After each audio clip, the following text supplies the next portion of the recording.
I'd just like to kick off with the ancestral lands acknowledgement. So we would like to begin by acknowledging that the land on which the Fields Institute for Research in Mathematical Sciences is constructed, and where we've previously gathered in these monthly forums, is part of the treaty lands and territory of the Mississaugas of the Credit. We'd like to acknowledge and express gratitude to the Mississaugas of the Credit First Nations, of the Anishinaabe peoples, who continue to share their ancestral lands with us. Next, we'd like to go over some of the reports. If there are any representatives from OAME on the line today, I ask that we can, if you can unmute your mic. Hi, this is Judy Manneglio, and I'm president of OAME, and I'm happy to share that OAME has been very, very busy since the last Fields MathEd Forum. We had a virtual conference in May, which had over 1,500 attendees. We had, through the summer, we had clubhouses in which teachers could drop in and discuss different issues. We had one for the elementary teachers and one for 7 to 12 plus teachers. And then somewhere in the midst of all that, we started working on a project in conjunction with AFIMO, l'Association francophone des enseignants de mathématiques en Ontario. So this is the first time that these two groups of educators have collaborated, and we've been working on a project to support the teachers in implementing the revised elementary mathematics curriculum. As part of this project, we're having a whack of webinars, a lot of webinars, and we're also having, we'll be releasing lesson and assessment plans for coding, number with a focus on fractions, financial mathematics, and financial literacy, and mathematical modeling. And when those lessons are released, and there'll be lessons for every grade, for grades 1 through 8, and they will incorporate the curriculum context, which is what teachers used to call the front matter of the curriculum, so the intent of the curriculum. And when they're released, there will also be webinars for introducing those lesson and assessment plans to teachers, and those webinars will be arranged according to division. So primary, grades 1 to 3, there'll be a series of webinars, another for the junior, the grades 4 to 6, and then another set for the intermediate, grade 7 and 8 teachers. And I've got here the websites. There are still a lot of webinars introducing the curriculum context that are being held through the end of September and into almost the end of October. They're being offered in English and in French, as are the lesson and assessment plans and the lesson and assessment plan videos. So this is a really new territory that we're trying to cut a path through. Thanks for listening. If you ever have any questions, you can reach me through the fields. Thanks, Charles.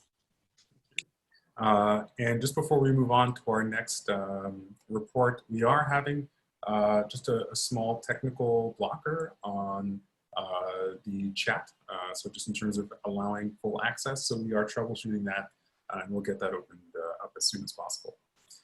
So the next report that we have here, if there's anyone from, well, actually, I won't be able to, well, if there's anyone from OMCA or OCMA on the line right now, you can send a message to the host, and we'll unmute you so that you can give an update.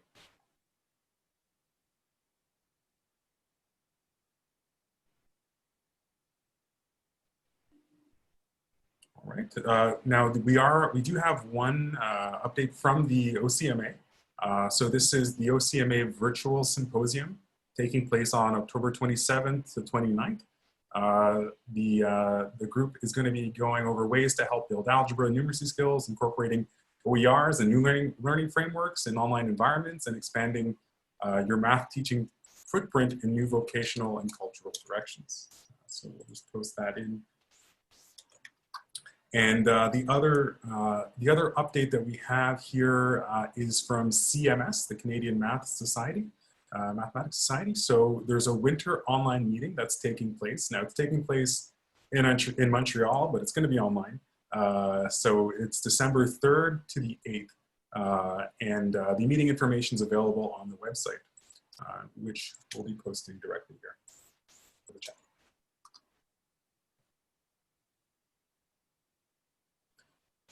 All right. So without too much further ado, if there's any other updates, please go ahead and post them into the chat directly for the rest of participants to benefit from the information. But otherwise, I think we'll actually get started with our first talk of the day. So just to go over the overall structure first. So we're going to be doing three talks this morning. The first will be from Dr. Stephen Kahn from Brock University, recently back from out west. He's going to be talking on equity and multi-species flourishing, a beginning and end for mathematics education. And he'll be followed by Stacey Costa, who is going to be speaking on the subject of mathematics during the information age, conversations surrounding complex issues, and how to shift landscapes.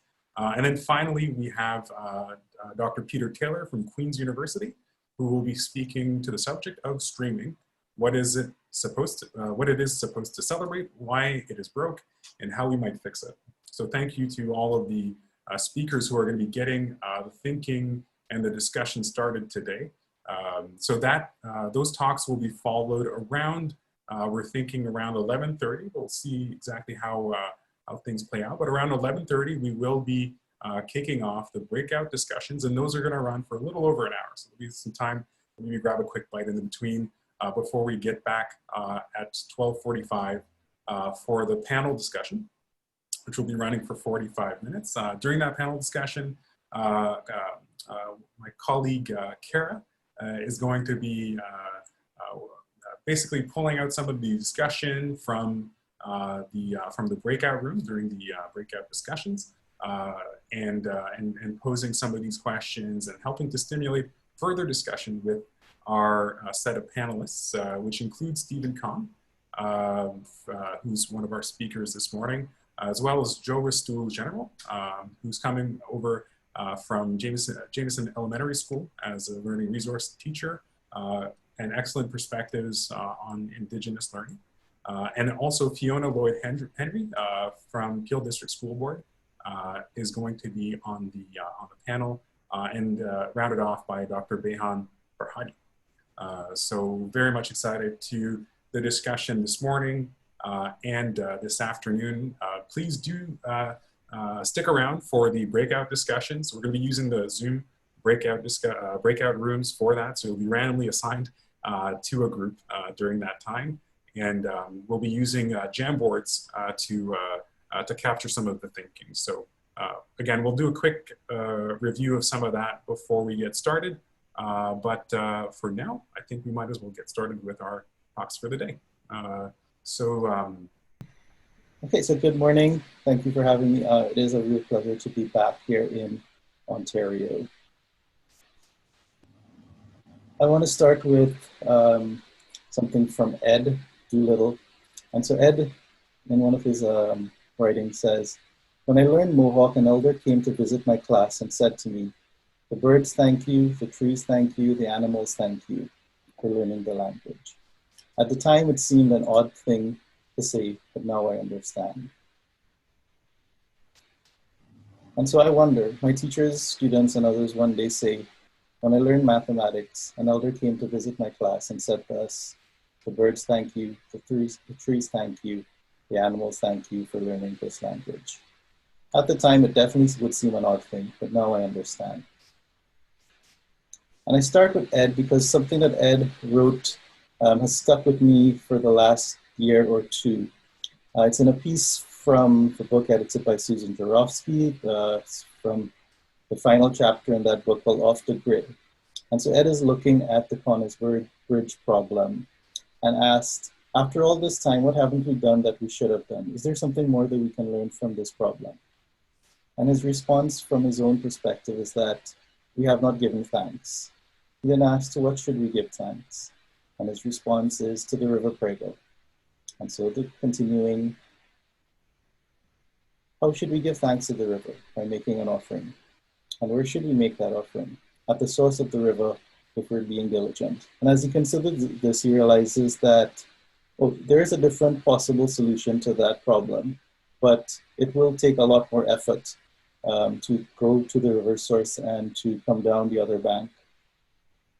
So to avoid one of the bridges, he says, it's available to the diligent, the brave, the caring, and the open-minded. I do want to begin by thanking the many peoples who call these lands home for many generations, in particular the Haudenosaunee and Anishinaabe peoples and other nations whose teachings and continued presence remind us to consider the way the land lives in us and shares its life with us. I want to express gratitude to the many nations that constitute our multi-species kin and who challenge us to honor our responsibilities and promises to all our relations, and not just our human ones. As a new Canadian and settler from a region populated with people brought to labor on plantations, including my ancestors who were slaves, indentured laborers, and plantation masters, I come to value this practice of acknowledging land, treaties, and place as a reminder that we all come from somewhere, we all belong somewhere, and in particular in this new world, our survival depends on the friendship and wisdom of others. And I do want to thank all of you here for your friendship and wisdom over many years. So again, going back to beginnings, one of the things I first heard as a graduate student here in Canada was Ed giving this talk in 2006, Mathematics as Medicine. And in there he talks about not just surviving, but growing and flourishing. And I've only come back to that piece fairly recently as I think about what that means to grow and flourish for myself and what that might mean for our students. I'm also very much situated in some of the research in culturally relevant pedagogies and culturally responsive teaching. And so Gloria Ladson-Billings talks about the fact that the fundamental understanding is that we're operating in a fundamentally inequitable system. But that's where we start from. That's our 0 point. And our role is not to help kids fit better into that system, but to help kids and others think about how they might change that system. The idea is not to get more people at the top of an unfair pyramid. The idea is to say the pyramid is the wrong structure.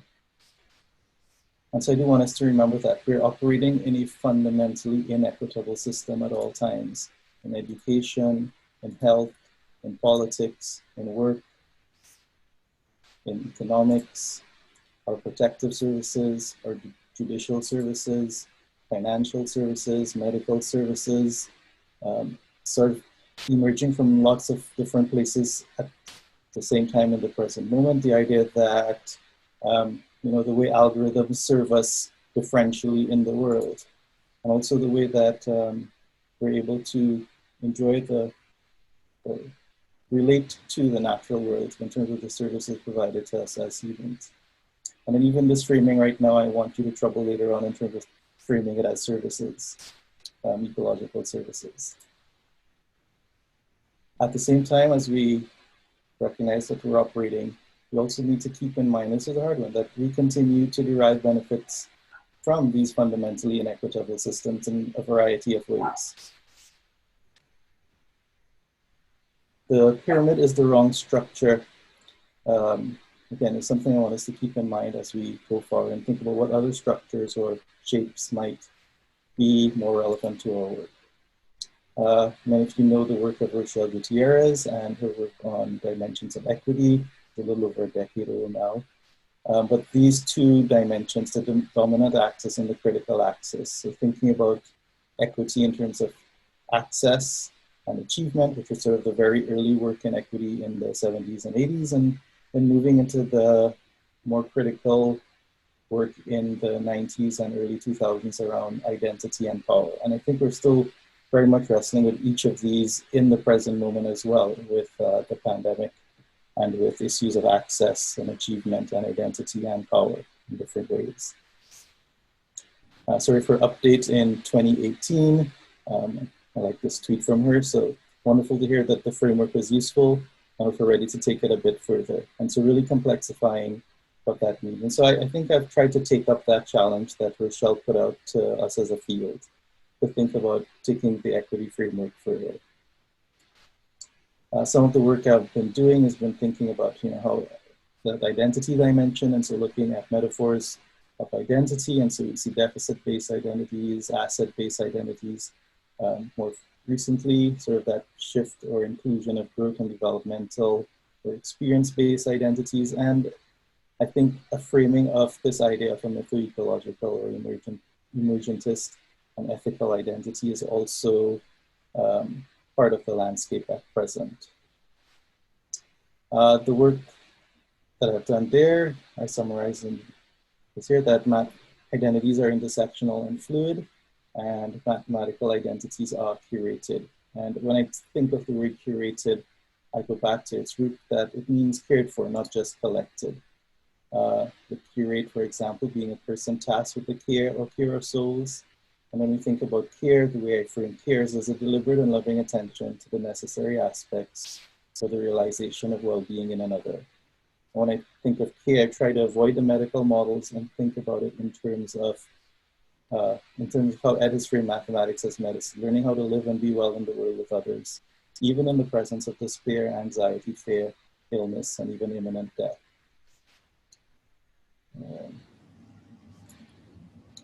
All of that sort of come together over the recent time in terms of framing what learning mathematics means to me. And this is quite a mouthful. So for me, learning mathematics involves a coherent collection, connection, and curation of a sufficiently large number of meaningful and diverse experiences, of powerful and relevant ideas that consistently entail and elicit curiosity, challenge, communication, that results in diverse expressions of competencies, fluencies, literacies, and proficiencies that are necessary for human and multi-species flourishing and dignity, now and in the always uncertain future. However, for many of the pre-service teachers that I work with, mathematics continues to be a place of shame and violation of their human vulnerabilities, dignity, and trust. And I love Brené Brown's work, but I think the work that we have to do is more than developing shame resilience.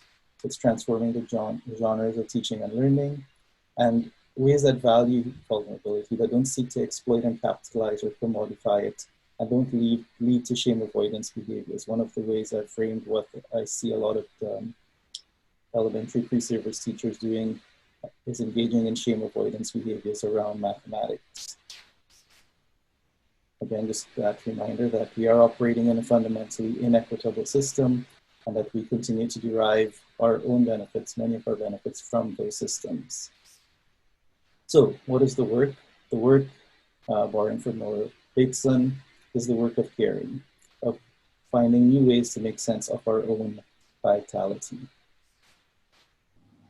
One way I've framed that for myself, sort of following some of my own movement of thinking over the last 20 years, is about moving from human ethics, so the encounter with the other, drawing on Emmanuel Levinas's work, to a more multi-species ethics, drawing on the work of Donna Haraway, Anna Singh, and others, which means thinking about moving past our obsession with making kinds or categorizing things, which we're really good at doing in mathematics. It's one of the first things we learn, right? How to sort things and classify them.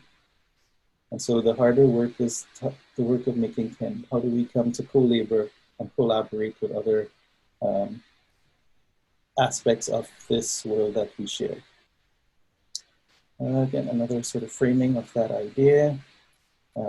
So moving from the making of kinds through the making of pen, or making understanding, which is, I think, part of our goal in math education, to thinking and making kin. And so moving from what sorts of mathematical experiences, thinking and participation, to how do we use mathematics to transform the world, and how do we move through our work with learners around their identities in communities to engage with the world around us in a sustainable way.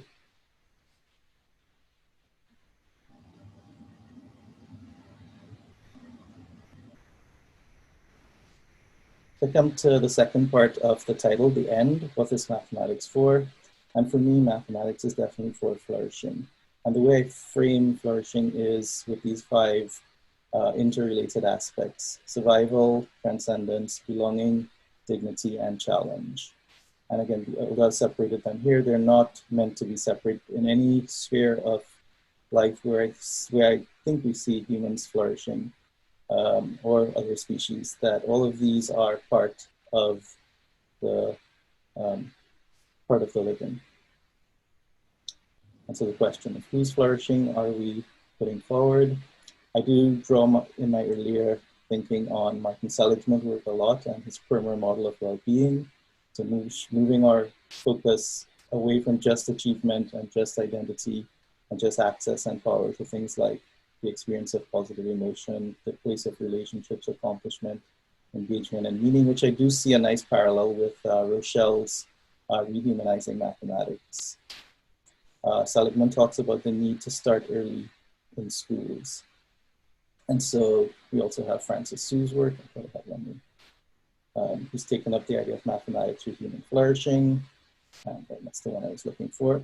And this has been taken up, not just Francis, but Martin's work and others have been taken up within education more broadly, right? Thinking about how we facilitate flourishing in schools. But again, focus right now on still the human. So my main idea or argument is that these conceptions of math for human flourishing and rehumanizing mathematics are necessary, they're important, but they continue in our tradition of an anthropocentrically obsessed math education that fails to tend to the evidence that in no situation has there ever existed widespread human flourishing without simultaneous attention to multi-species flourishing. With the flourishing of the multiplicity of biological and other forms, and multi-species with the apostrophe flourishing, the right of other species to flourish. And so when I think about what a math for multi-species flourishing might be, I think about it as an inactive practice of radical hope and holiness that honors the many places that humans attempt to dwell well at home with our multi-species kin. When we think about what a multi-species approach entails, it focuses on the multitudes of lively agents that we are always engaged with, whether we are aware of it or not. And we're not just looking at what we would traditionally classify or situate within the living, non-living binary.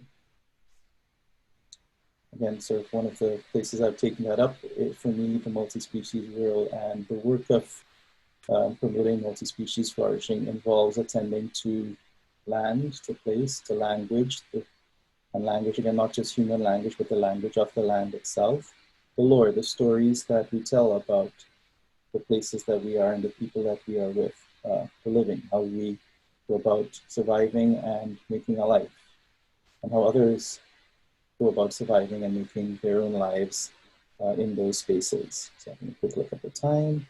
The logics, the way that the world makes sense and doesn't at times, and the learning, the thing that transcends generations, that it moves across time. Isn't a mathematics for multi-species flourishing possible in pre-service teacher education is one of my questions.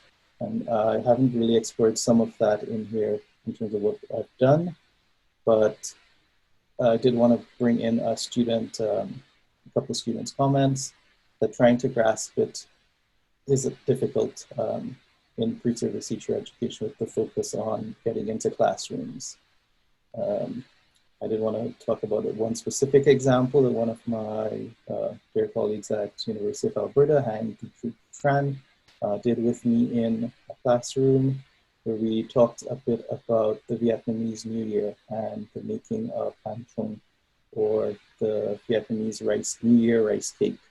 And so the student reflection here begins to incorporate these ideas of drawing on the ideas of multi-species flourishing, seeing elements of survival, transcendence, dignity, challenge, and belonging in the way here. And also sort of our focus, as we've teased it out over time, the sorts of different species that we're engaged with in engaging in this tradition in Canada, where some of the materials aren't available. I'm just looking at the time. Another aspect that I've incorporated into some of my work is looking at the elder teachings and beginning to think about how those might relate to mathematics or multi-species flourishing. Again, under student reflection here, taking up this idea of the buffalo being a source of life on the plains. We're very much influenced by the places that we are, and so I was very much influenced by my last 3 years out in Alberta. And so he talks about our professors becoming like buffaloes and seeing himself as becoming a buffalo too for the next generation. And so things that I've been curious about over the last couple of years, what are our buffaloes? What does the practice of communal buffalo hunting in Alberta teach us about teaching and learning? And I'm sorry I can't discuss that as fully right now in this presentation. But looking at sort of artists and others talk about the importance and the centralness of this singular species to a way of life, the framing of the buffalo as a nation and not just as a resource, right? And the significance to ongoing survival. Then back to Ed again. I began to appreciate, and this is sort of where my interest in multi-species studies emerged, connecting up with sort of the political praxis that we know happened, and it continues to happen in different ways with different metaphorical buffaloes in the present moment. Reading some of the early histories around the time of when the buffalo numbers fell from over 20 million. We don't have an accurate estimate. The estimate goes from like 20 million to 75 million. We do know how many there were at one point, just over 1,000. And so this influence of a single species on a people, on a culture. Beginning to wrap up, 1:30. Okay, so one of the other emphases in my thinking has been shifting from the Anthropocene to the Plantationocene. Part of that is from my own history coming from the Caribbean, being surrounded by plantation theorists for most of my early life. And so the recognition finally that when we think about Anthropocene, it's not really the human, it's not all humans who have been involved in this kind of global transformation. It's not a species act, it's a particular version of being human. So plantations. Let's go. And then sort of thinking, how do we move past the plantation in our practices? And one of the things that's very clear is the need to reclaim time for developmentally paced maturation and communal relations. How do we give back time? How do we allow the necessary times? How do we use the tools as we have as tools for conviviality, as Illich talks about, rather than tools for conveniality, and that one's my invention, conveniality, that we're just using them because they're convenient and at hand. How do we use them to, how do we provide the time for flourishing? That. We've got a really big task, I think, facing us, and I'm happy with to hear our second speaker shortly as they talk about this. One of the things I do think is that financial literacy in the new curriculum is very welcome in terms of providing a hub into developing a math for multi-species flourishing. I wanted to give a shout out to my friend Lou Matthews from Bermuda and his work on thinking about, not flourishing per se, but thinking about hope. Because hope is certainly one of the things we need going forward. His challenge to, can we write learning outcomes using one of these verbs? Would you include it in your course syllabus? Pre-tenure. And then sort of wrapping up, are we closer at this point to students and others one day saying, when I learned math, an elder came to visit my class and said to us, the birds thank you, the trees thank you, the animals thank you for learning the language.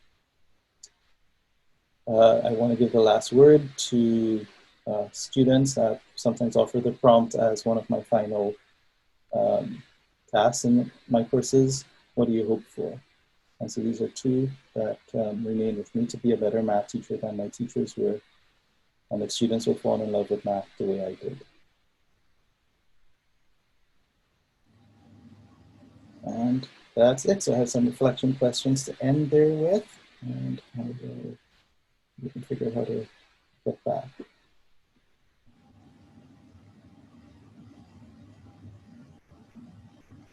Thank you. Thank you so much, Stephen. And I see here there are already some questions coming through. Okay, I was trying to figure, okay, so I'm going to try to stop sharing. So I stop sharing, did that work? Perfect. Okay. Excellent. So wonderful. The first question that we have here is from Ushnish Sengupta. And he asks, resources for teaching math using social justice and hip hop do exist. Are there resources for teaching math specifically using Indigenous or Afrocentric examples? And thank you for that question. Yes, there are. I mean, we've got a long tradition in the ethnomath community with the work of Paul Spiritus, the work of Ron Eglash and others who have put together some of that. I think the challenge is, so I go back to the challenge there around time, and our programs, our initial programs and our ongoing programs, we need to make enough time for teachers to do the work that needs to be done, to recognize that the work of learning necessary takes time. The work in the course, for example, is very limited. The work that Hang does in preparing the New Year cake, for example, spans several weeks. And sort of that engagement that we try to rush it, I think, in education. Excellent. All right. And I'll leave it to the co-host to see if there's any other questions that have come up, or anyone who'd like to maybe just speak directly.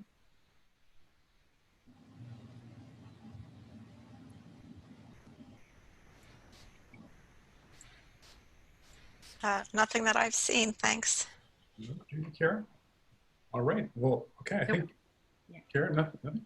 Thanks. Nope. Excellent. So we will proceed with, here we go. Ushnish, thank you. There's some resources that have been shared in the chat there. David's work, David's work is really excellent. Just so people catch that before it goes out of the view. Fantastic. So it looks like the chat might be unlocked now, so it should be a little easier to message in. So there is another question here just before we move on to Stacey Costa. So this question is from Teresa, and the question here is: some would argue the need to defund bureaucracies as a way forward. Comments, and again, all of these questions we'll also have a chance to take them up during the breakout rooms as well. But if you wanted to get a response to that, Stephen, before we move forward. You just repeat it. I wasn't sure. You said defund bureaucracies. Was that? Defund bureaucracies as a way forward. Yeah, I definitely think we have to take the bull by the horns, and we have to really consider the way that money and power and influence work together. So part of it, it probably does mean defunding bureaucracies. There are things that bureaucracies are good for, and so we have to figure out, are there ways to keep that in those aspects and what we create next. I certainly think bureaucracies that are involved in human rights violations, we need to begin to look very seriously and very quickly at removing or limiting their access to financial and economic power. All right, thank you very much. Right, so we will have a chance to continue this discussion within the breakout session. But up next, I'd like to introduce Stacey Costa. So I'll be, she's got access here, perfect.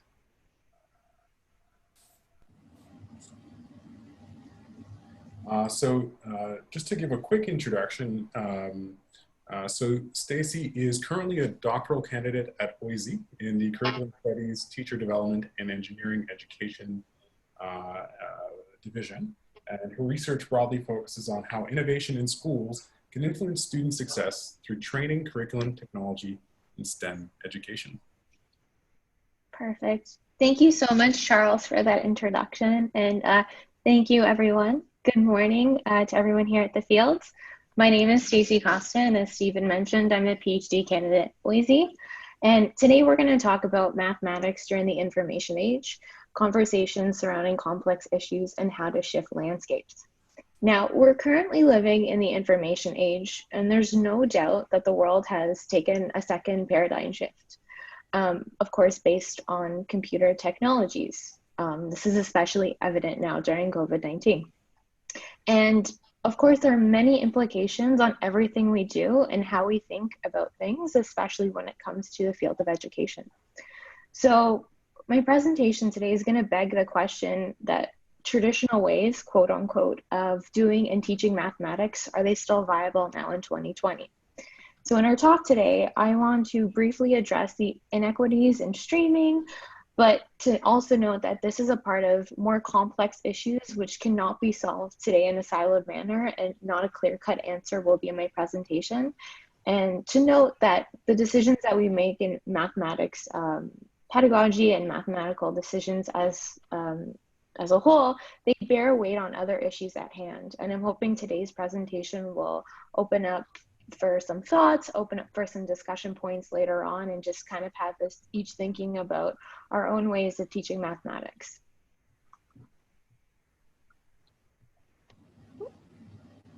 There we go. So about me, I'm a doctoral candidate, as Charles mentioned, and I look at innovation as a learning scientist in different communities.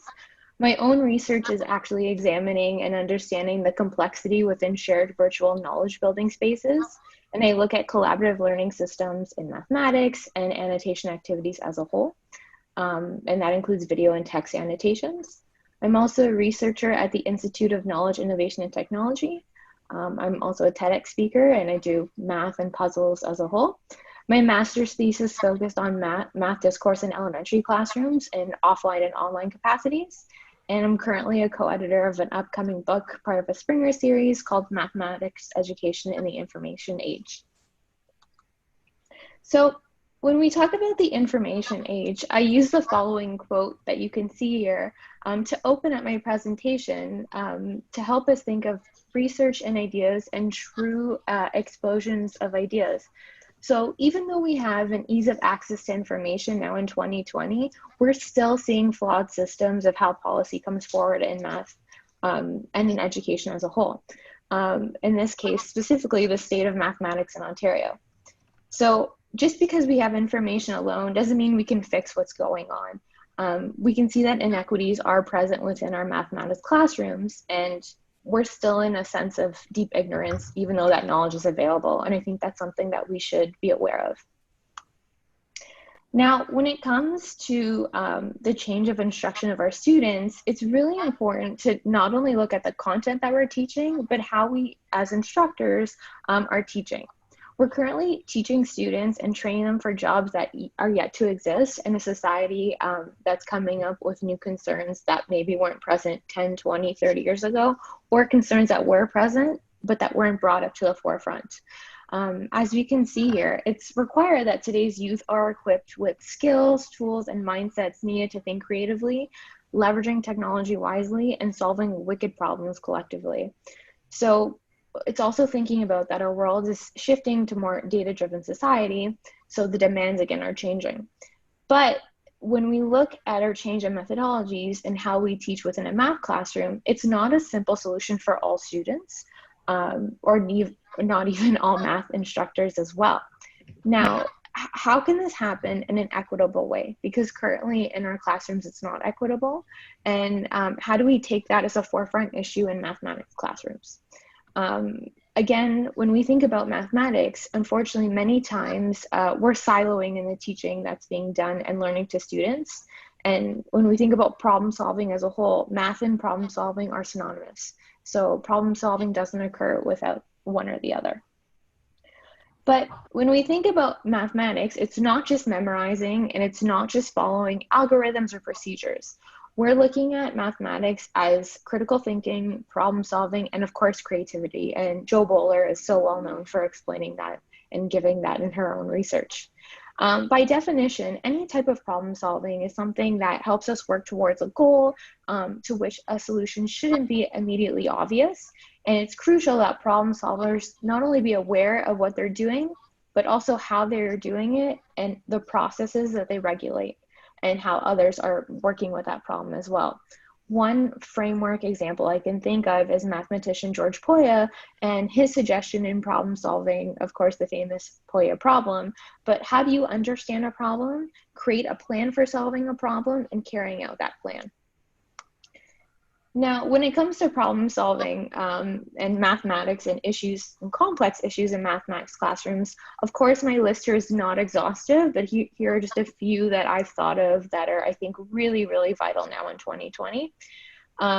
Streaming, equity, varied abilities, assessment and instruction, very big topics and concepts in mathematics classrooms, but it's really important to think through how students are not only being stratified through grouping, but also things of motivation and how students are attaching value to schooling, specifically in the mathematics classroom.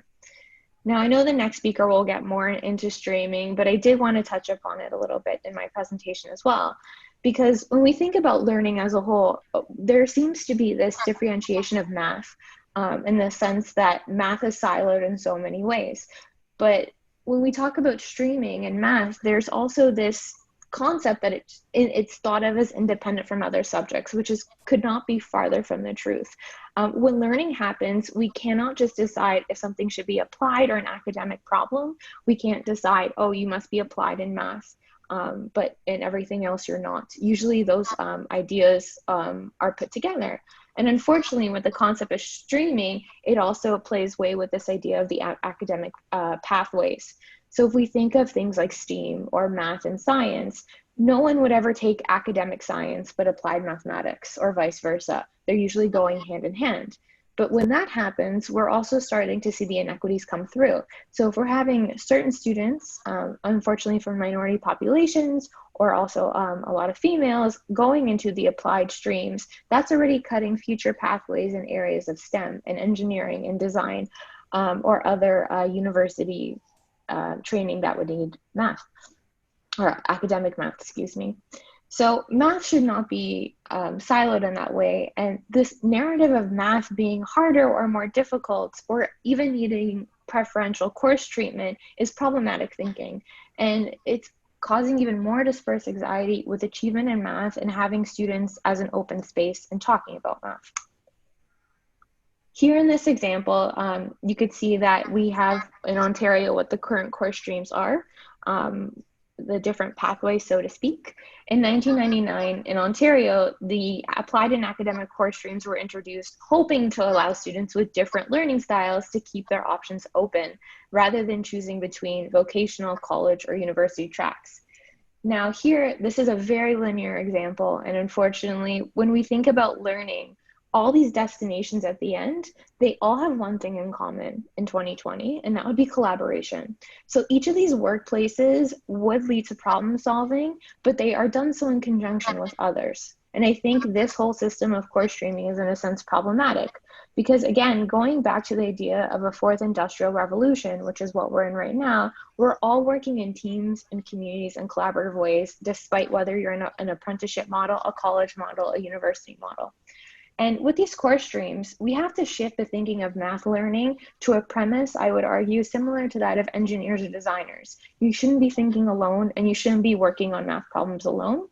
And it shouldn't be always in a final state of perfection.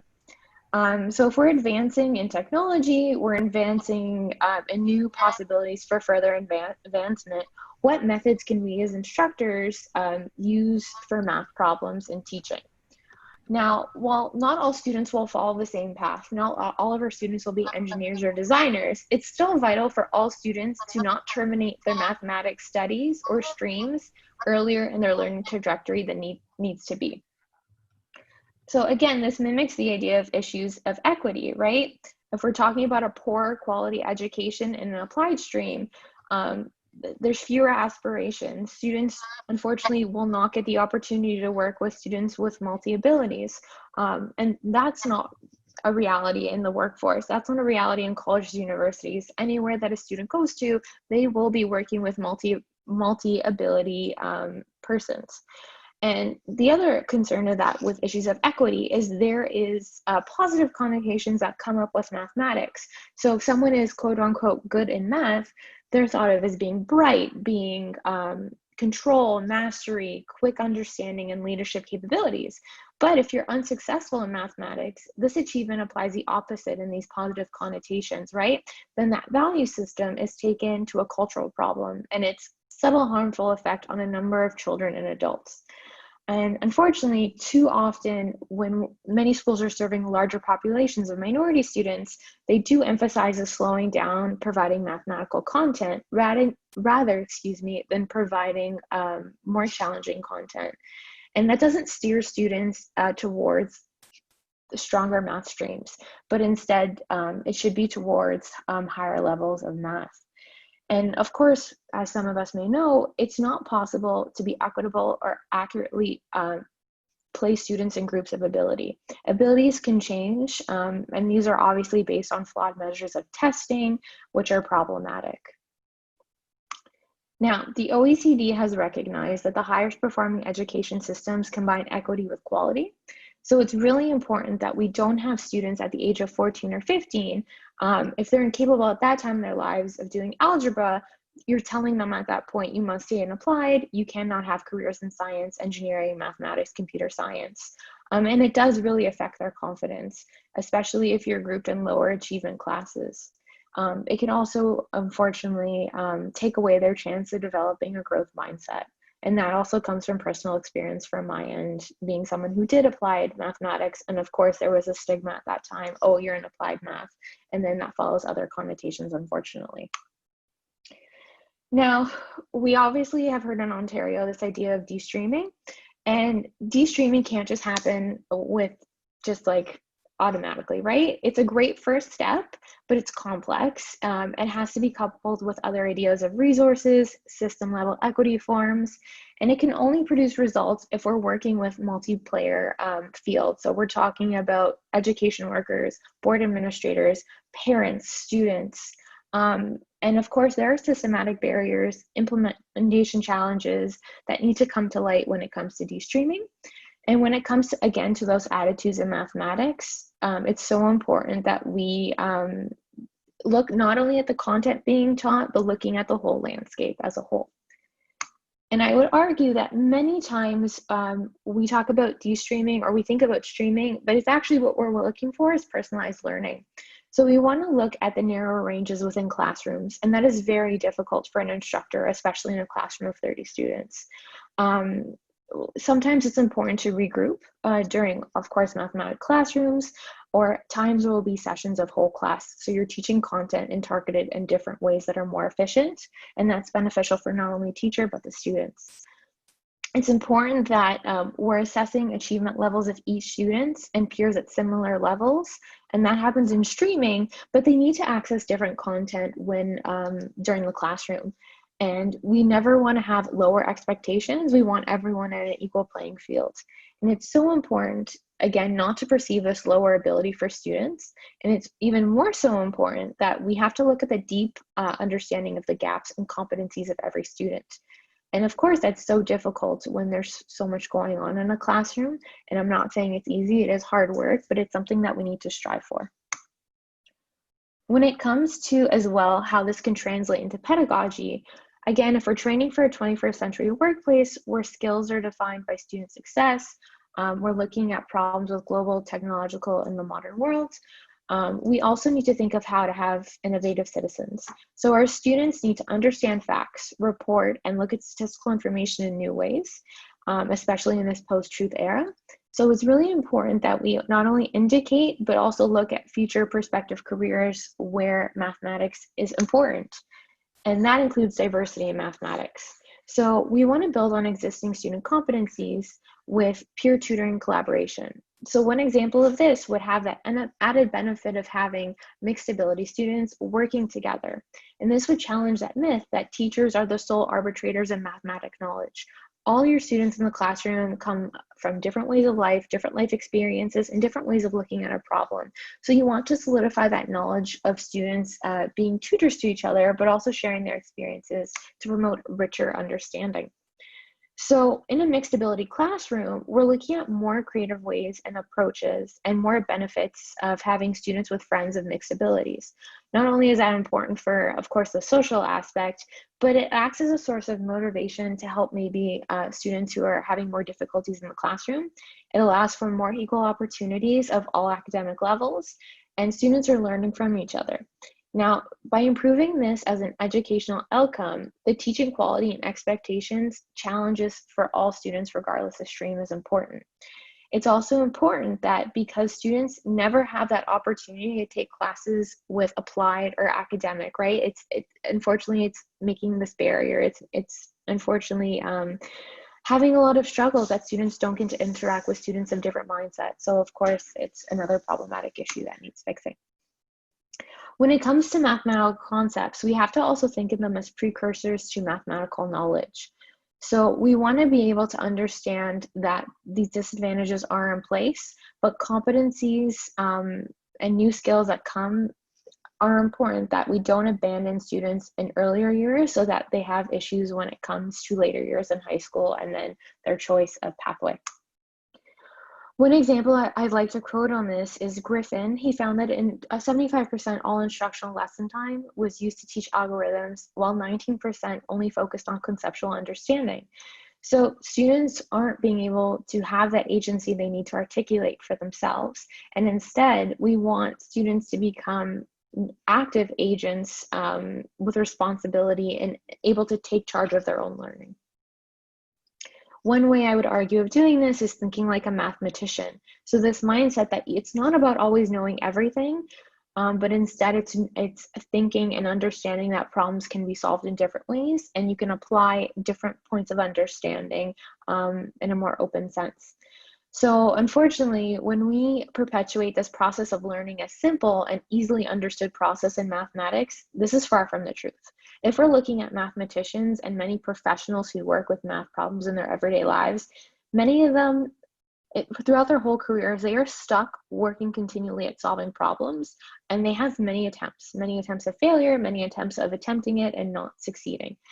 And it's really important that we engage that with our students as well. Having them to have those cognitive practices similar to mathematicians would allow for them to be ready to engage and be ready to tackle and challenge mathematics, and knowing that they are a part of that. It's one way to prepare for math in children's education to make a significant impact. One other way of doing this is looking at the idea of productive discourse. So if we're thinking about discourse within a mathematics classroom, we want them to mimic how mathematicians are talking about and engaging with math in their everyday lives and on a daily basis. So stronger math discourse would allow for the understanding of math in new and innovative ways, and as a tool to allow students to have not only better self-esteem, but confidence in how they approach math problems by using terminology related to the discipline. If they can embrace a greater emphasis on students' abilities to communicate their understandings, things like adaptive reasoning, reflection, explanation, and justification of thinking would come much more easily. And it's so important that students should begin to fill their gaps by projecting on these words and these thoughts. Another concept to think of is this idea of instructional width. Miranda describes this concept as the ways in which classrooms incorporate a wider variety of ideas occurring during instruction. So what would that mean is that the critical mass of emergence would be a connective form of intelligence. So the sum of all your students' thoughts and ideas are vastly more important than any one individual or one textbook. Of course, we need that. We need the idea of authoritative sources, but we also need student voices to come and shine through. And it's, of course, as we see as a species, coming together with evolutionary leaps has not been done in a siloed manner and by one human being.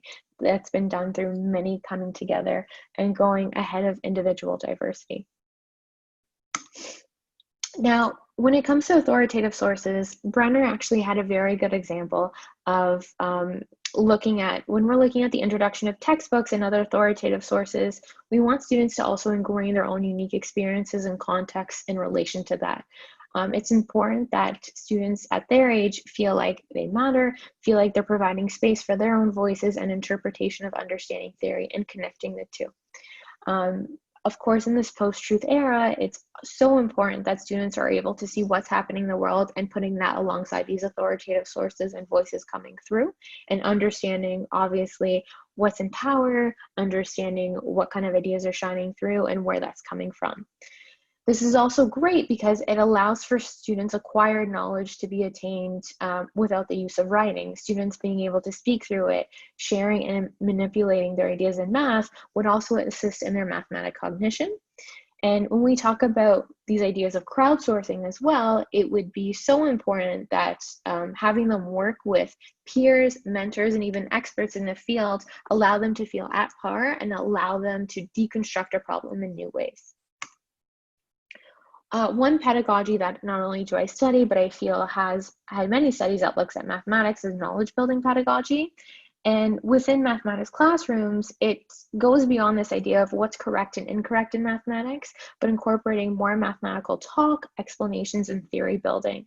And students can recognize and have ways to legitimize their knowledge, but it also can bring up students' mathematical interests in new ways. Now, of course, this can't be the sole way of teaching mathematics, but it is something that's important with their perspectives and understanding terminology in new ways and allowing various opportunities for students to make errors and being accepted to have those errors in mathematics and having multiple methods to demonstrate their understanding. And most importantly, it allows for mathematics to be visible for all students, allowing for distributed cognition.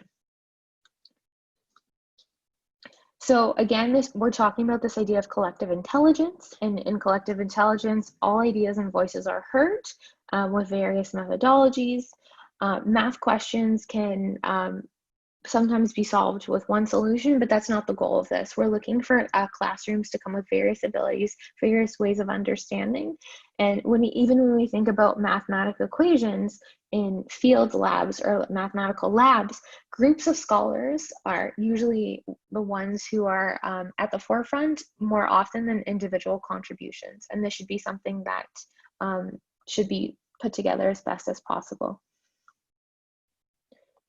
So I'll just go to our next slide here. So some ways of how we can look at how collaborative mathematical knowledge building a session would look like. So you could start with a key mathematical strategy. And then from there, the teacher would be front-loading a provocation or a problem related to big ideas in the mathematics curriculum to ignite wondering and questioning. Students would then be given significant and sufficient independent think time to puzzle over the problem individually on their own. Now, the other thing as well is during this process, we're hoping for mathematical creativity to shine through. Now, there's no one definition of mathematical creativity, but it would be important to represent and show different ways of understanding and showing that there is different ways of understanding of mathematical problems and putting through some ideas. This would also allow for an example for natural curiosity to shine through and an understanding for a need as mathematics as a tool, as creative work for a rich knowledge society. Then going into an accountable number talk, as a whole group, students would have the opportunity to share their initial thoughts and any needs for clarification on the problem. Students can then break out independently or in pairs to work on skills and engage in processes such as reasoning and problem solving. And then theory building and mathematical thinking. Scaffolds could even be put in this category of my theory is something I don't understand. This needs further investigation. Then again, we would come together and as a whole group, students would talk about their theories and solutions, again, through more use of more scaffolds. We can have reflections and exit cards to continue with individual math journal entries. And then assessment would be ongoing. Now, this idea of a knowledge building math classroom could not be prevalent in every single math lesson, but it is something that I encourage many instructors to come through and work with as well. Now, again, I just wanted to mention that there are questions that can come up, and I'm hoping that here at this point in my talk, these are just questions to reflect on and to think of in teachers' own practices and our own practices as research as well within mathematical landscapes. So how do we ensure that all students are following a challenging curriculum, including lower, quote unquote, attaining students? When we think of post-secondary institutions, they are having an equal playing field in the sense that they are challenging mathematical classrooms for all. Also thinking about how to be flexible in grouping arrangements. We understand that students progress at different rates and at different times, so how can we regularly monitor and assess, especially during misallocation, and ensuring challenges for all students at all different times? And while I know that's challenging for one teacher on their own and for educators, it's so important that there needs to be an investment in resources for teachers, educational assistants, and special education supports to assist in any of these transitions. And I don't believe I have that solution, nor should this presentation be the end all for that solution, but I'm hoping this can bring out conversations to think out in the breakout rooms later, and something that we can look forward to think about in our own practices long term. And obviously, to end my presentation, I again want to emphasize this idea of thinking like a mathematician as a culture of innovation for all. Foundational skills that students do need should allow for interesting mathematics problems to be linked to all life experiences. Problems should tap into creativity, critical thinking, and problem solving. When we're looking, of course, at preparatory courses for whatever post-secondary choice, whether it's direct entry or whether it's the workplace, it's really, really important that these be at a rigorous level for all. And I do encourage educators to think through their processes and think through kind of the systematic barriers that are in place. I wanted to thank everyone, of course, for listening to my presentation. If you'd like to continue this conversation, of course, there's Twitter. And of course, please use the hashtag for today's session, putting equity first. Thank you.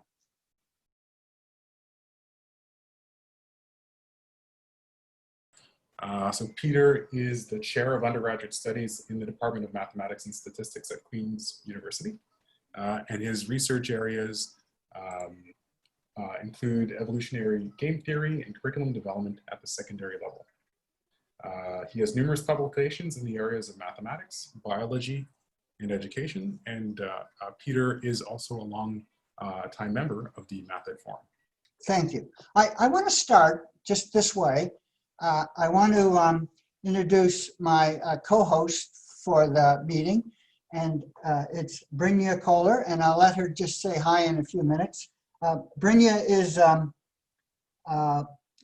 prof at Utah State University, where she is right now, and she's the director of mathematics education programs and outreach in that department. She's a mathematical biologist and a math education person, just like me. And just like me, more and more of her time is now being spent on math education. Her recent NSF grant supports her work with secondary school teachers with an emphasis on math modeling and social justice. So she's a perfect person to have for this talk. Math modeling, as you know, is kind of one of the big things that the ministry is now putting into the education, school education at both levels. Brynja has done is actually part of the writing team for the Utah Middle School math curriculum. And finally, but for COVID, we would all be together in that big room at Fields, and Brynja would be actually with us because her plan was to spend her sabbatical year at Queen's and be part of Fields. And with any luck, we'll all be together next year. So Brynja, thanks for coming, and you can say hi.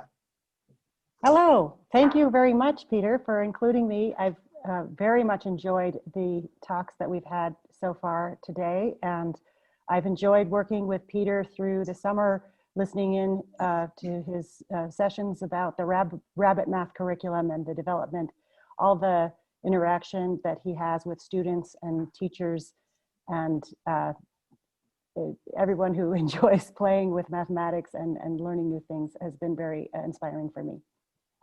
Last time I was at Fields was at a workshop for modeling bees and pollinators and pollination systems, because I also have an interest in mathematical biology. But it's wonderful to be part of this today. Thank you. It's great to have you here, Brynja. And yeah, maybe you'll get a chance to say something later. Okay, so it's actually great for me to follow Stephen and Stacey. Really good. Stacey gave the first half of my talk, and she did it fantastically well. She really nailed it. So I won't have to talk about streaming. That's great. But I will tell you, we'll start with a story from my youth. I grew up in Almont, which was a town of about 3,000 in those days in the Ottawa Valley, and went to Almont High School. Now in Almont High School, there were 2 grade 10 classes, 10A and 10B, for all subjects. And the main curriculum difference was that in 10A, which is where I was, you did Latin, while the 10B guys were doing typing. I loved being able to take Latin. I wish I had taken typing. Maybe we could do it both in the future. But the main thing about 10A mathematics is that we read Euclid's Elements. We really read the original book. And my colleagues who are more or less in my generation will all agree that that experience of reading Euclid in grade 10 was a critical moment on their mathematical journey. Now my friend, next door neighbor, George, was in 10B. He lived on the Brown farm next door. We were on the edge of town, big farm next door, dairy farm. And George did not read the elements. They did something else in 10B math. They did geometry, but in another way. At the time, I figured that was quite natural. George, after all, was going to take over his dad's farm, and I was going to university. That was already clear in grade 10. So we kind of should have a different approach to geometry. More recently, I've become convinced that I was wrong, that it would have been much better for me in my geometry path, as well as for George, to share that experience together. And Stacey and Stephen have both made that point on the many ways that would have enriched our relationship.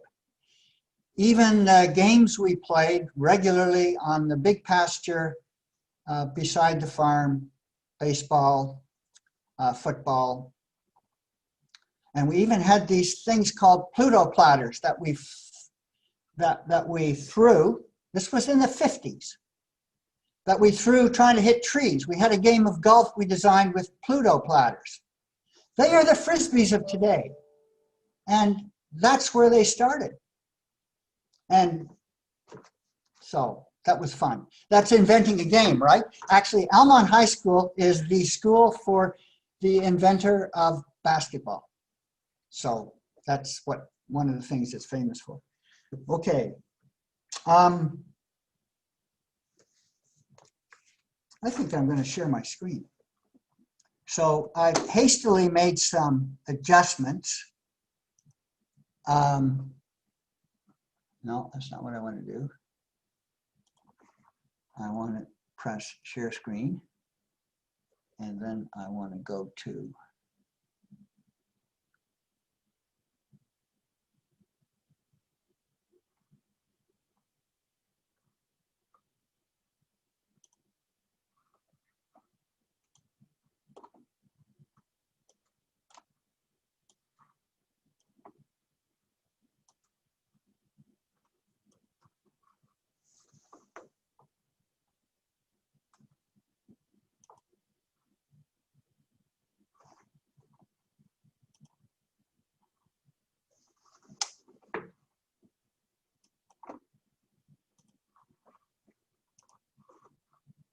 So what am I sharing now?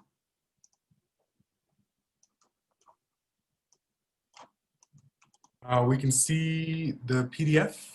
Okay, good. Sorry, this didn't work the way it normally does for me. There, okay. So I changed the title of my talk from Dstreaming to Learning Together in the Mathematics Classroom. Okay.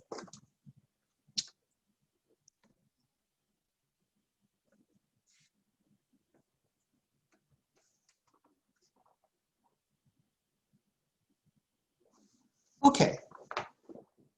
I have two lists here.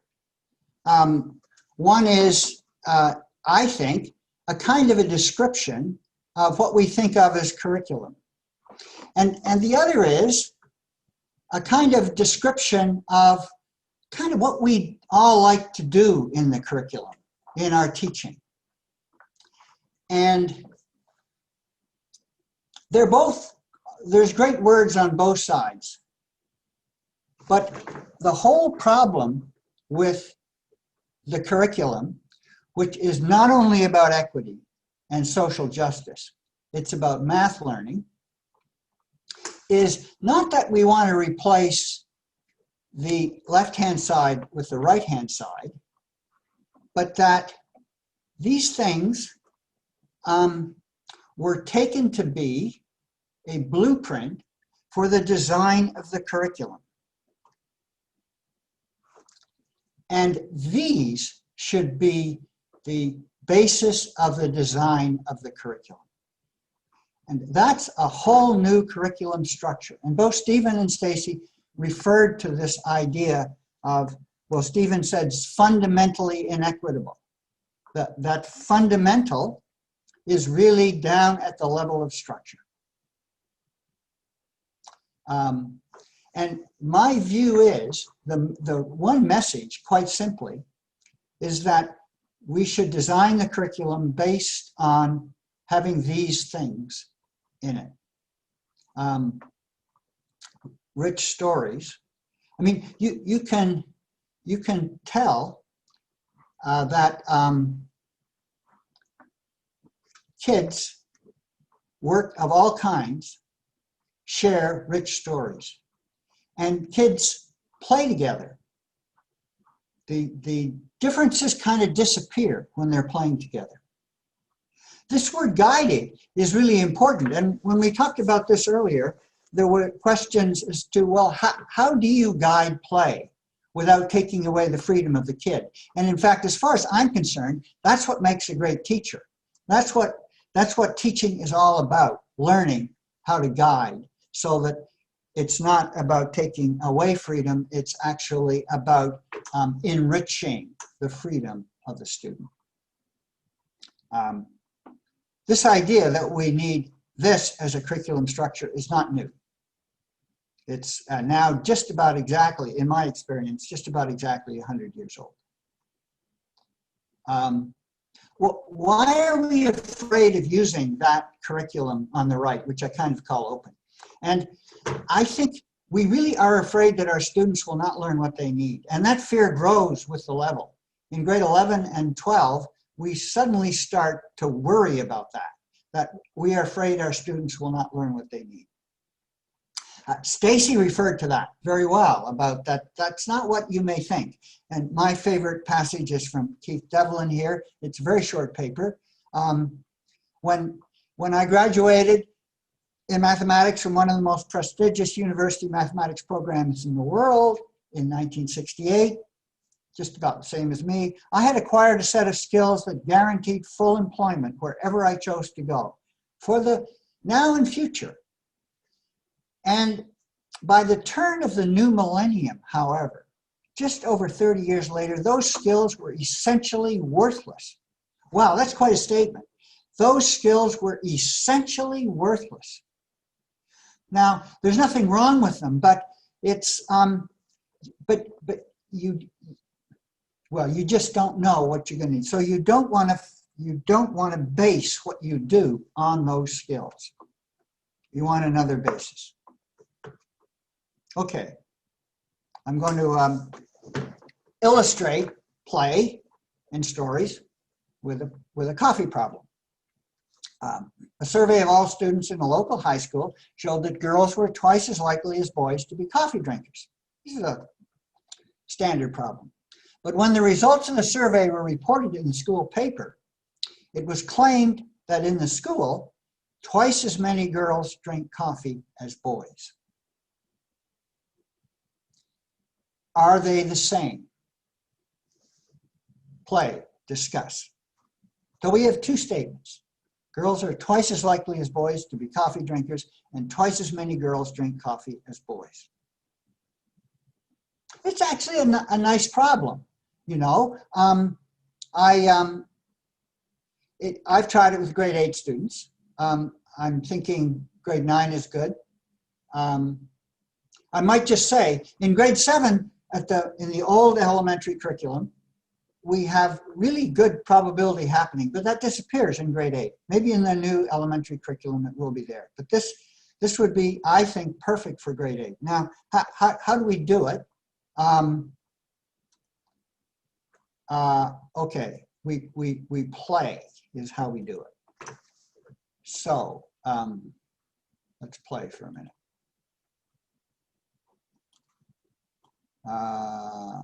Maybe that. Okay. So I just put these counters down and say to the kids, play. And now what will they do? Well, they have black counters and white counters. So maybe they'll make the black counters, well, girls, I don't know, the white counters, boys. I mean, what's going on here? Well, actually, there's a story here about black and white. Well, we've heard a lot of stories lately about black and white, but I'm more interested right now in another story. This is the yin, and this is the yang. And there's a lot of the previous talks have talked about the relationship between these two forces, which go way back. The yin is dark, reflective, gentle, caring, curative, to use Stephen's word. It's the moon. And the yang is bright, active. Protest was Stephen's word. Chaotic, enthusiasm, explosion was a word Stacey used. It's the sun.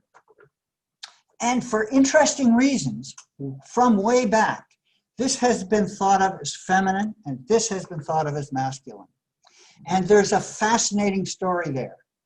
And actually, that's a good story right there.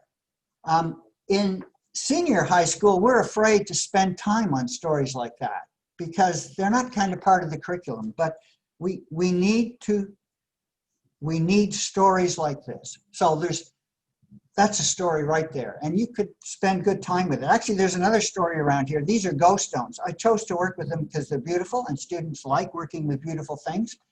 But a lot's happened that's of mathematical interest. In 2016, AlphaGo was the first computer program that actually beat a professional Go player. And since then, it's developed and so forth. And there's another story there. And so all these stories can come seamlessly out of just a board to play a game. Anyway, what are the kids going to do? Well, I guess they're going to divide these piles into coffee drinking and not coffee drinking. Let's do something simple. Let's think about twice as many girls drink coffee as boys. Okay, there's that. And so we want the rest of the school. Well, let's suppose there's 10 students in each, so there's 4 and 6. And then I want 8 over here. And put these to the side there. Okay, I have a little simple model. Okay. These are the coffee drinkers. Whoops. And these are the non-coffee drinkers. And these are the girls. And those are the boys. Okay. And is it true? And so actually you find that kids have to sort of think carefully about probabilities and think about what the statements mean. It's true that there are twice as many girls drinking coffee as boys in the school. What about the probability that girls drink coffee and the probability that boys drink coffee? Well, you have to think about that, and you can talk about that. And well, actually it turns out we have 10 of each here because, you know, we made the number of boys and girls the same because that's roughly what it is in the school. And so what's the probability that girls drink coffee? Well, okay, it's 4 out of 10. And the probability that boys drink coffee is 2 out of 10. And 4 out of, well, holy cow. Actually, it's also true that the probability that girls drink coffee is twice the probability that boys drink coffee. So that's interesting. Maybe they're the same thing. If twice as many girls as boys drink coffee, then the probability that girls, so they're probably the same thing. Well, you can see where this is going. And you've played games with your kids. In fact, it turns out that they are going to be the same if there are the same number of boys and girls. In fact, that's one of the big conditions for those two statements to be the same. And you can see that there's lots of things to do here in terms of discovering. You can get the kids have to construct an example where they're different, and you have to maybe add a couple of girls to the school. So maybe there's some more girls than boys, and now the two statements are different. And so we're playing with probability. Probability is a really important idea. And as Stacey said, just the whole thing about data analysis is becoming more and more important. And so it's certainly important that they have, a hands-on way of working with the concepts of data. And I like this. Hands are really important for me because there is a kind of connection between your hand and your brain in how you learn. It makes a big difference to actually have objects that we play with, and you all know that. And so let me go back to the problem. So, okay, that's the problem. And actually, what we've constructed is this. Now, you might give your students this way of analyzing the problem, this block diagram, but you see they've constructed the block diagram naturally. And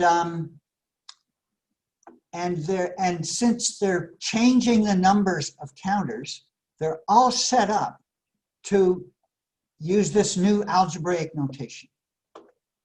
And that's what happens in grade 9 for sure, the start of algebra. This is what's called a low floor, high ceiling problem, because there's lots you can do with it. Here's another problem. Find general conditions under which the probability that a girl is a coffee drinker is the same as the probability that a coffee drinker is a girl. And you can introduce this notation. Actually, we're going toward Bayes' theorem. This is perfectly good grade 12 kind of problem where we work with Bayes' theorem and significant results in probability like this.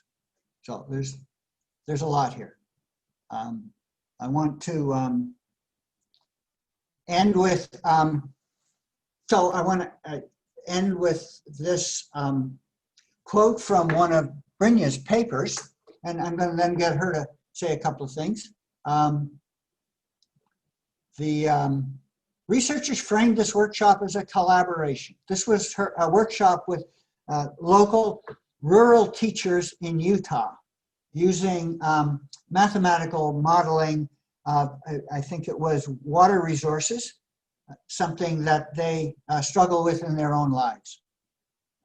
And the diversity of the participants allowed drawing upon multiple resources, leveraging multiple mathematical competencies, going deep with mathematics, high cognitive demand, many solution strategies, multiple approaches. That there is the richness that both Stacey and Stephen referred to. Okay, let's go back together. Brynja, maybe you want to say a couple of things about your work or about these ideas.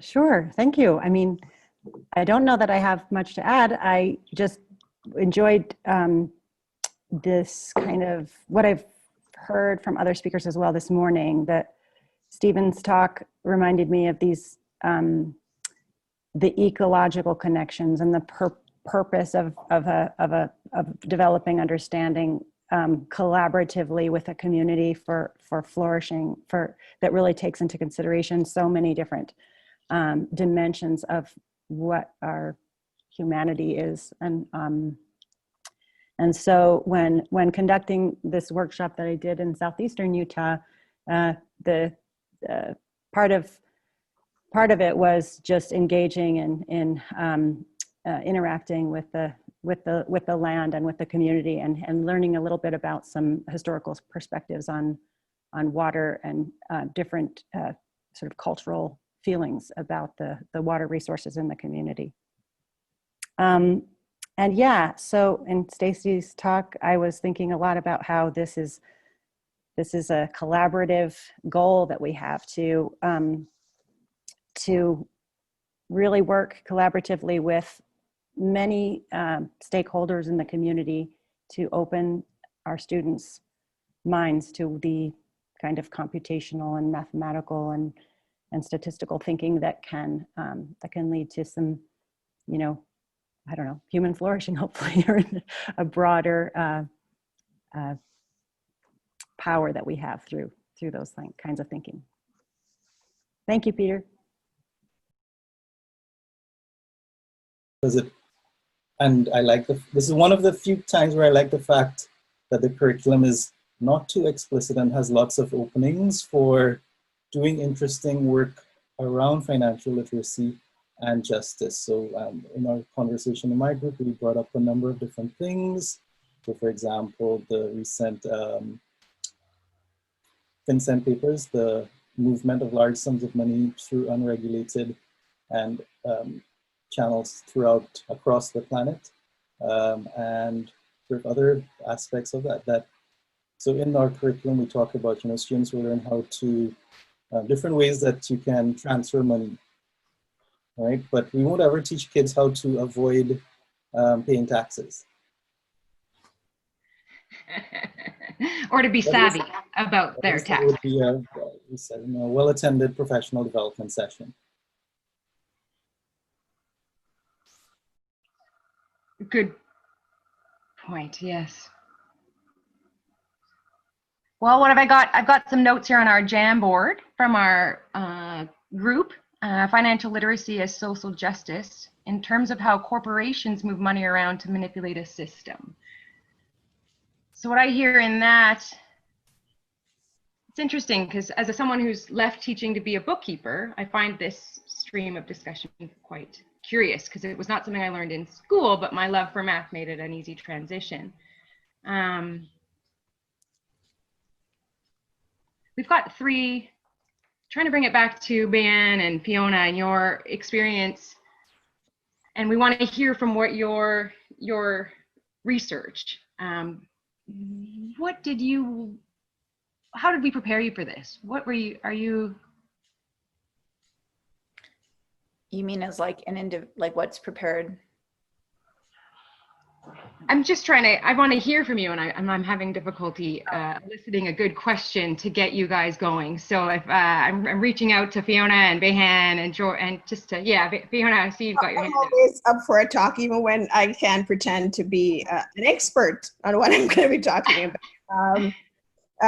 I did understand that we were going to be talking about issues of streaming and so on. And so if we look like we're sort of lost with this turn to financial literacy, that's probably it. What I will say, though, about my totally unschooled, and I will say this, I am no expert on financial literacy. I've always dismissed it as a way of sort of moving to the market economy without any real construction for children about about how we have, for example, intergenerational poverty, about the constructs or the social systems that keep some people with power and money and some without. We don't talk about, for example, the feminization of poverty, the ways in which money or remuneration for women's work is undervalued. It strikes me, for example, every single time that if I want to have my car looked at, how much money it costs for them to just hook it up to a machine. But if I want my baby looked after, you know, you could get a childminder for a fraction, a small fraction of what it would cost to look after your car. So I think about what we value as a society and what we spend money on and what we fail to spend money on. And I think about how that, you know, keeps money for some people and not for others. And then, you know, we think about, let's say, essential workers in the middle of COVID and who has to go to work and who's not afforded the privilege of staying home and staying out of harm's way. And I think about the way we then further castigate people who live in poverty and tell them things about, you know, managing their money. What money? Like, we have to make a decision between whether you eat or you take medicine. I don't understand how we put the responsibility on people who are already living in poverty. So those are some thoughts. I'll also say that as somebody who lives in the Caribbean, who, you know, after coming out of slavery and having our quote unquote independence, how we're sort of left at the whim of the IMF, and how that sort of marginalizes Jamaica and other Caribbean countries and many African countries. So when we look at sort of this broad financial thing, I don't know that I've had a lot of time for it, because I don't see how it positions me or my reality or the reality of other people, very often racialized, and women, how it places us or really constructs us in that broader context. Thank you. Yeah. In our breakout group with we talked about similar topics, and we talked about how the economics, like financial literacy from the older document, the 2010 one, it had a lot of personal finance information, but there's never a question about the capitalistic system as a whole, nor is it ever questioning the systemic racism within the institutions. And I'm wondering, kind of at the end of our panel, we got to, the breakout group, we got to the point of kind of realizing the power in the educator, that each educator has to bring those to the classroom. If in one of our panelists, Misa Keist, brought up implicit bias, and if teachers have implicit biases in their teaching of financial literacy, it's going to either open up pathways for students to realize really what the capitalistic system is doing to our planet, or it will completely not discuss that. So there's a lot of the method of way we teach this document is huge. And I'll add to that, I guess, that like part of what public education does is it normalizes ideology. And while I think it's important to have financial literacy to survive in a capitalist system, it doesn't provide the tools or the direction to teachers to be critical of the conditions of survival and the racial, class, and gendered orders that it requires to succeed. And part of that is a reflection of our schooling system. And so our schooling system is, we take it as a given that there will be losers in that system. And those losers are the same losers that we have in society, right? And so there's a way that we, I'm critical of financial literacy as a framing, because it ignores the way that capitalism produces relations. And as Fiona was mentioning, that these relations are structural and violent, And all the ways that she listed, that violence is something that we take as assuming as being the natural order. And so I think that it's, when we're talking about equity, and it's not something that I see as kind of being a separate sphere from, but really part of the responsibility educators have to disrupt what we understand as being norm or natural in society. Did you want to add to that at all, Stephen? No, I was just going to say, there's lots of things I heard there that I agree with.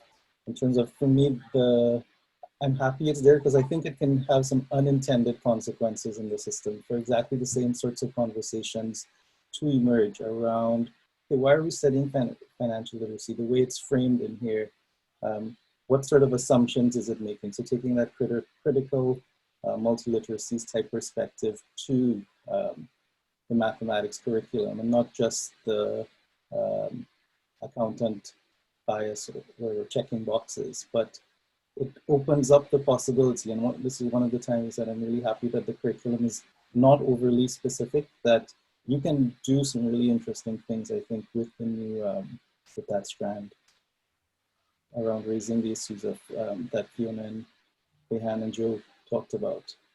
So different communities, the way financial practices are racialized, the way they're inequitable, the way privilege operates, the long history of debt and class and slavery, and how we've built all of these things, and we continue to replicate them even within our university structures.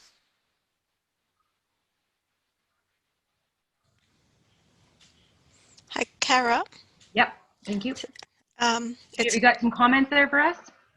Yeah, I'm listening closely, and I read through, I think, everything that was on the Jamboard in this financial literacy questioning.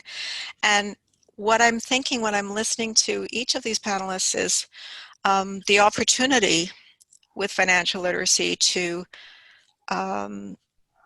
integrate the financial literacy math expectations across the social science and possibly science and technology and other curricula where I think teachers are more used to engaging students in critical thinking than maybe happens regularly in sort of like the math 50-minute period. And I'm just wondering if that is, if that sort of gets at what some of these panelists are thinking, that there are opportunities here to really get into some critical thinking using math and through the lens of a financial literacy lesson. Yes, I felt that, Fiona, the value, well, you used the word value, and I find that that's very interesting, because the value of financial literacy to different people and what the culture they've grown up with in terms of whether or not they think about what they're going to do with extra money, or whether or not that's a thought they've ever had. Very interesting panel discussion. And Amy's made a good point. There are very interesting ways to contextualize issues of finance that go well beyond the stereotypes that I think Joey mentioned as well. I think it connects nicely with the other thread here around streaming in terms of the opportunities denied and the future. So within the sort of very narrow framing of financial literacy, the future, the way curriculum streamlines are seen in terms of future earning potential and future opportunities for living meaningful, flourishing lives. Yeah, stereotypically they could be aligned with the different streams in terms of where it projection. Is that what you were saying, Stephen? Sorry. Well, not only trying to bring in the other part of the conversation. Yeah, Fiona. Well, not only are our classrooms, raced, they're also gendered. And so when you think about who's in which class and what we consider to be quote unquote essential pieces of learning, one of the things about many of these classes that students are streamed into is the ways in which we construct who is able to who's cognitively able, and who can engage in really critical thinking, and who sort of just gets by with surface learning.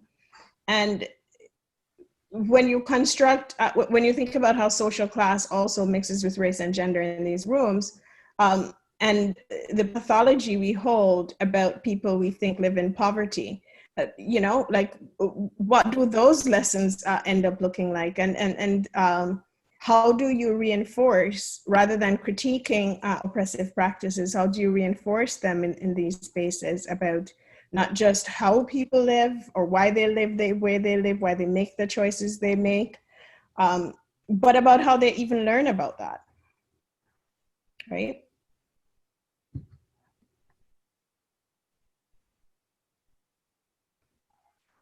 Okay, so everybody's going to have to talk a little bit more, because I think you're going to make Cara have a heart attack. So talking is what we're going to be doing. I hate financial literacy. How's that? That's provocative. Yeah. I hate it. I see Steven trying to help, and you guys are not buying it.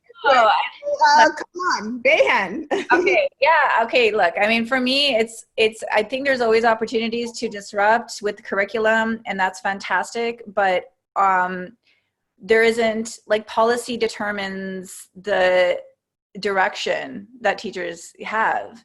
And I am looking forward to the day where justice isn't an approach, that it's in our curriculum, because we have a responsibility to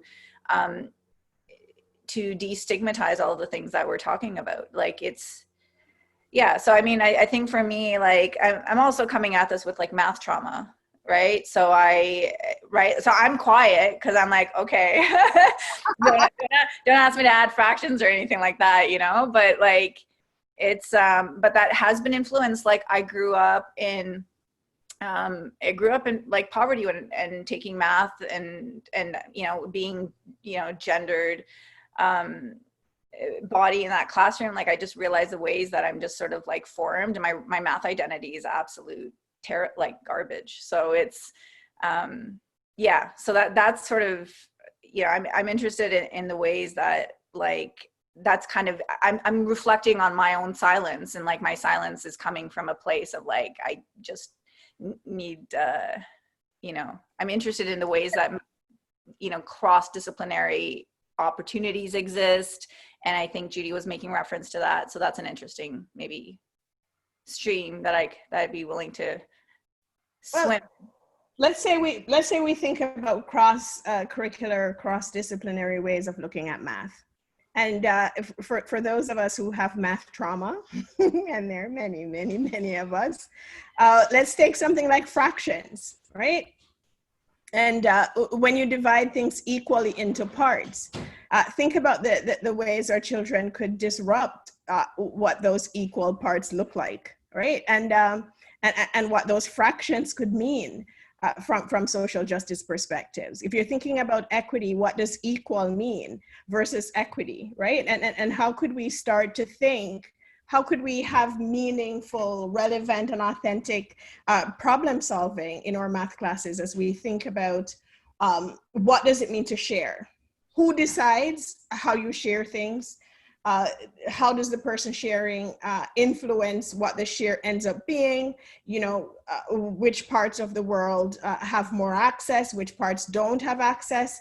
Where are the places that have access today who plundered and pillaged other places that now we construct as not having enough resources? So it would be really lovely to have the children moving beyond sort of, you know, who has 6 cantaloupes and who needs 6 more, you know? Suppose that we're talking instead about your carbon footprint as you're moving those foods around, and what it means for the world when you do, right? So I'm all for disrupting all of that. It could be that just I'm not really good at it, so I'm trying to go there. But I'm wondering if we could have a little conversation about something that comes up in math class a lot, which is, or in teaching in general, I suppose, is that, and in parenting as well, equal is not the same as fair. Oh, your eyebrows went up. I think you might have something to say. Well, I was just thinking about, like, Fiona talked about relevance, and for a lot of the Indigenous learners, you can teach them financial literacy, but they're going to wonder how is it connected? Like, how does it? There's personal benefits, but that's not a worldview that is shared in the community. There's communal benefits, and I think looking at the bigger picture, they want to see how it's all interconnected. They want to know, how does my investment turn into a benefit for the trees outside my house? Like, the disconnect between economic systems and environmental and multi-species flourishing is that, it's at the heart of what we're talking about today, and it's the heart of a lot of the questions that are being asked. And I think some of the people in the chat are bringing it up, like those questions of whom is this math for? Amy's talking about it. It's to find that relevance and the meaning of why we're learning this. Why is this important? It has to go beyond I'm going to be ahead financially. The other part of it is we can say we're going to educate students in this way about personal finance and how this is happening, but if the systems outside the education system don't change, these people are going to be fed false beliefs that this knowledge that they're receiving about financial growth is equitable and accessible to them. I went off a little bit there. Schooling is part of that system too, right? Like, schooling is intended to reproduce societal inequities. As much as I hold my advocacy for public education entirely in tension with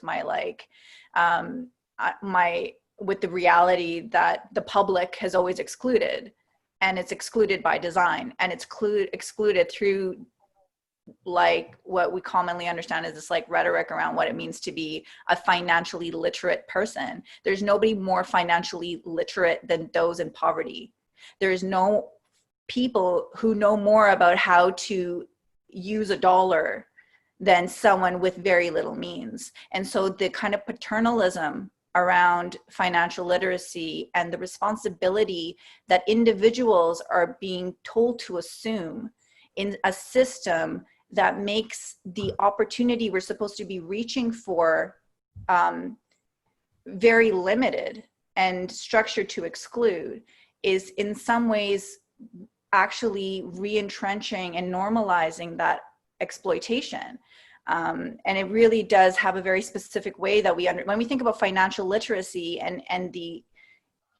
it doesn't include, like, are we talking about these sorts of these capitalist systems that have required racial and gendered and other oppressions in order for it to establish itself and normalize itself? And until, I mean, it shouldn't take the individual teacher to have to bring that to bear in the classroom, because that's always going to be a way that the system is allowed to persist and allowed to be sort of apologized for, to say that there is an opportunity for individual instructors to assert themselves and to disrupt it, but we shouldn't have to be disrupting these things, right? Like, we should be building language that ensures that it is an expectation of educators to transmit that information.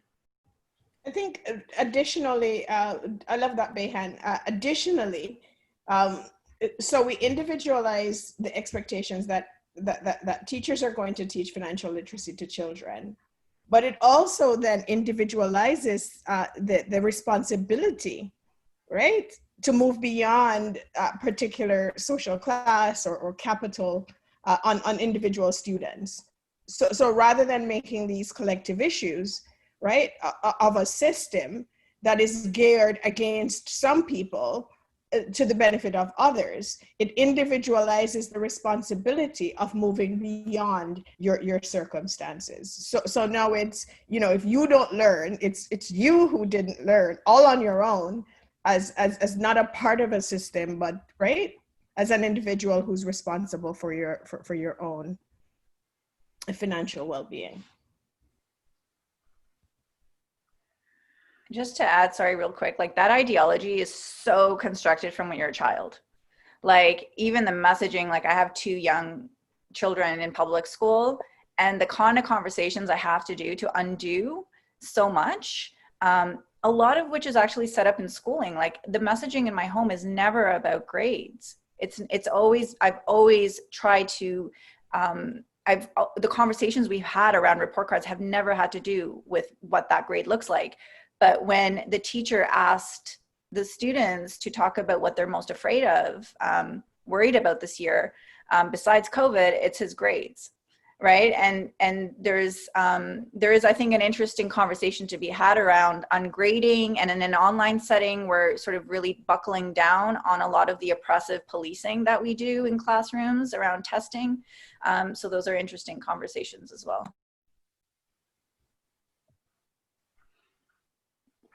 Definitely. And that, thank you very much. I've got a request that we would also have these wonderful panelists talk about streaming and your perspectives and such on that. Can I leave you with that, or would you like a bit more of a prompt? Or I see Van and Fiona have words in your mouth. Please take away. Well, you know that for Black children, many of whom suffer from intergenerational poverty, and we know how race and class intersect with streaming.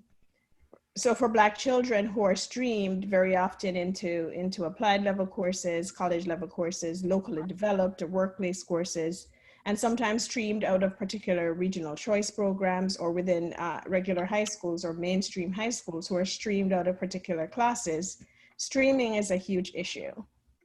We often hear things like, you know, well, the college pathway is a legitimate pathway and it's a good place for folks. But we know who are the children who are not deemed worthy of going into university, or, you know, or university prep classes, but are confined to locally developed and applied level classes. We know the impact, you know, of let's say, we know that folks who go to university over their lifetime will make more money than people who go to college or people who don't go to college. We know that it's not just money either. We know that the likelihood of being involved in the criminal justice system, of having communicable diseases, and the life markers based on where you go to school, is, you know, it continues and continues and right, exponentially. So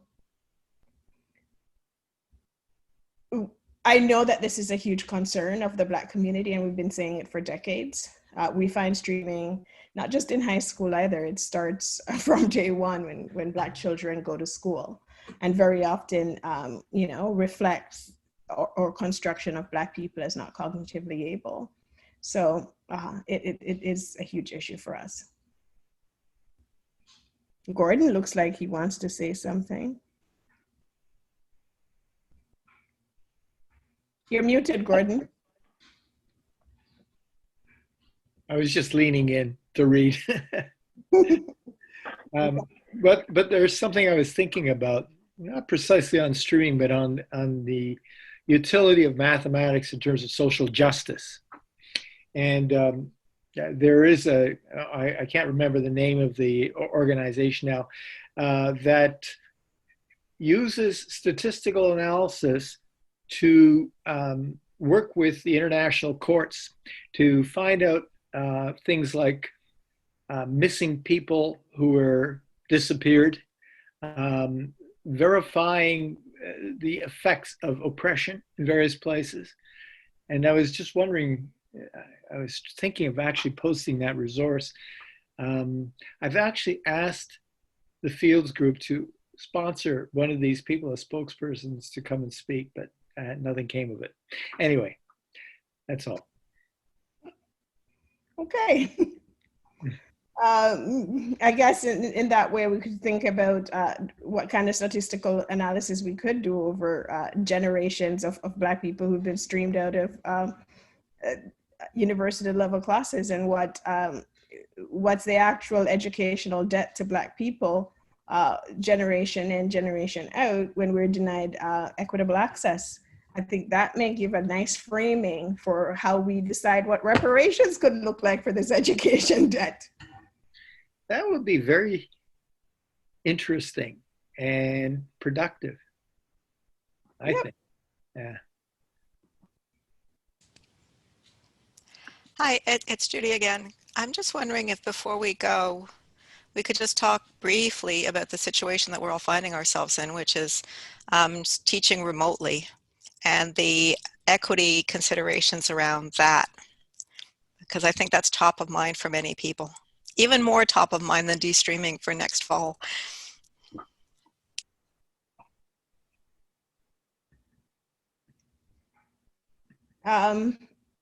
I don't know. I think the fact that we've moved online without actually engaging with issues of equity and justice doesn't lessen the concerns now that we are online, right?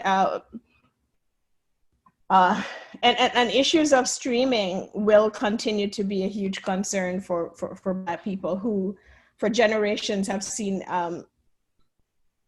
or concerns sort of sidelined whenever any other concern comes around, right? So, for example, right now we're going through Dstreaming.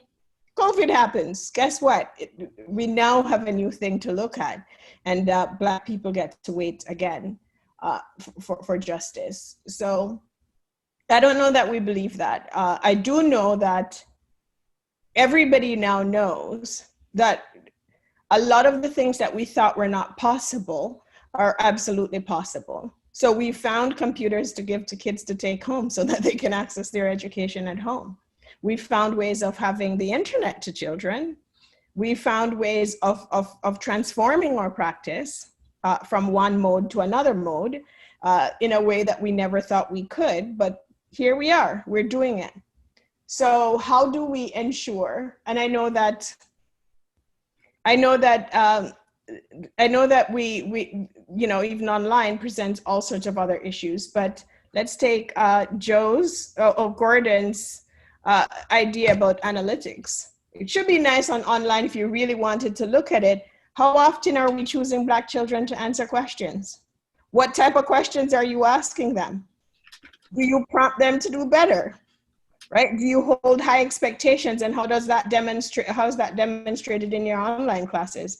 Because now we have the means to evaluate things like that. Who's logging on? How long are they spending? What are the metrics? The metrics we're using to see engagement, including cognitive engagement. So those are some things that I think sort of intermingle with all sorts of the other things that we've been talking about. I agree with Fiona. I think ideally the technology and the online virtual learning space should act as an equalizer and help equity, but really what we've learned in the spring is that it just compounded socioeconomic disparities. For example, I was thinking myself, just as Indigenous learners, you know, just the cultural communication aspect of wait time and deeply thinking about something. And even in this panel, like I was waiting for wait time to see if, you know, let people think, let people digest. The Zoom platform doesn't help that silence is unnerving for a lot of people. I think about my own daughter who's doing virtual learning now in high school.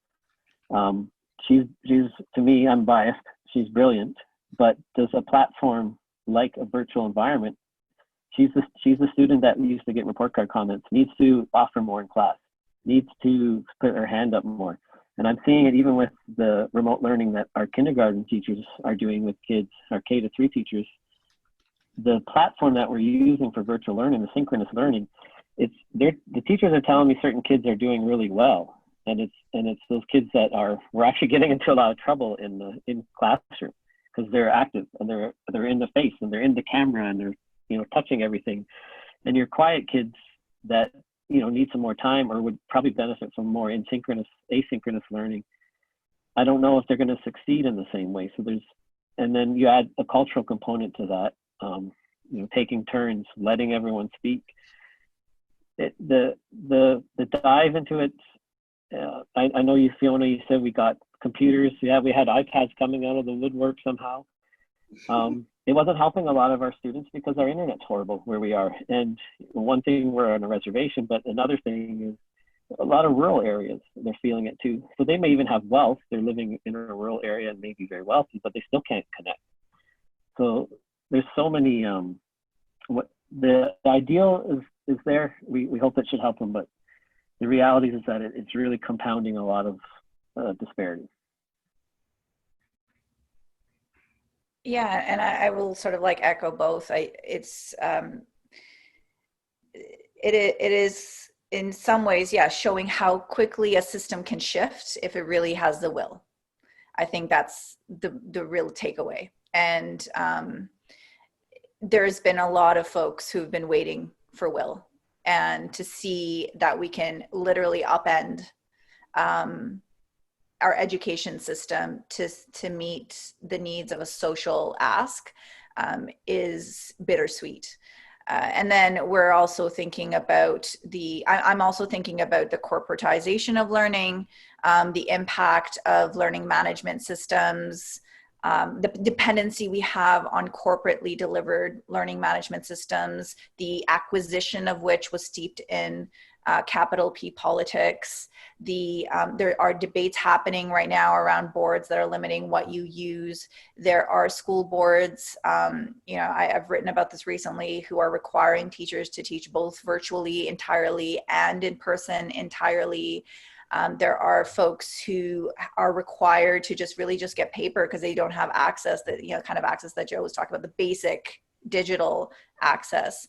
And then it requires, if you're learning virtually, to have parental support. And I'm worried about, especially in urban centers, when we have a disproportionate amount of folks who are taking e-learning concentrated in communities that are heavily hit by COVID, communities that are racialized, communities that are low income, the kind of disparities that we're seeing in terms of learning and supporting learners, I worry about that, because there's only so much a teacher can do from a screen. And there isn't enough flexibility so that the kind of learner that does require the asynchronous versus, or the learner that does require the in-person, or the learner that does require prompts to engage, right, that are physical. It isn't, in any case, the system in some ways have re-entrenched itself. Like, it's still not flexible. There's still a requirement that sometimes seems that reproduces that physical environment. There's still disciplinary action going on that blows my mind, in terms of, like, forcing students to show themselves and then disciplining them when they're eating or online.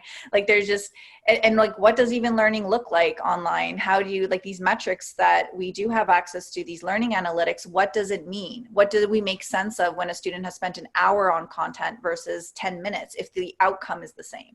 So there are going to be ways that we are reproducing inequities that is just about our philosophies and bias and prejudices that we need to, I think, reflect on, if there's any time to reflect during this year.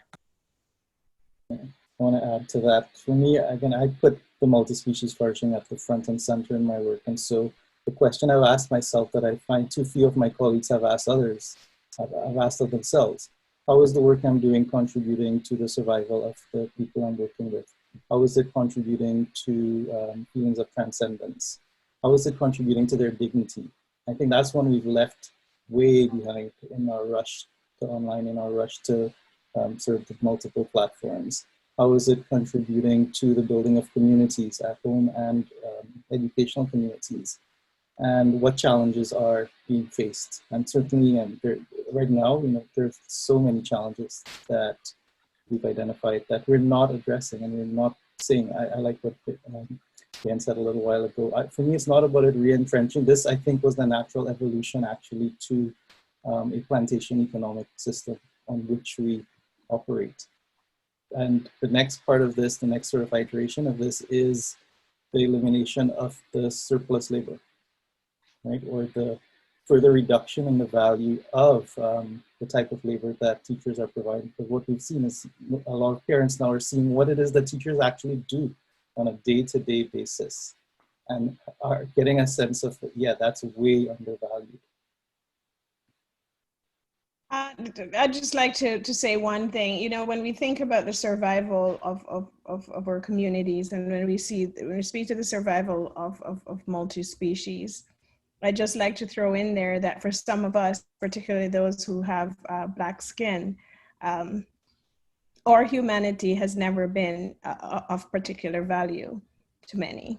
And our lives continue to be devalued in this space.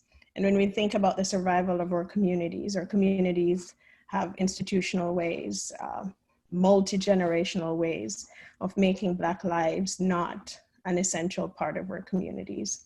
And this continues. And as an Indigenous brother to you, Fiona, I say a lot of times we haven't been even considered human and treated less than human. So. I imagine that it will continue in online spaces. But I do want to say that we need to value the resilience of our youth. And we have to trust that our youth can handle all this that we're discussing. I'm really positive. Poor babies. They shouldn't have to, but here we are. Thank you. Thank you.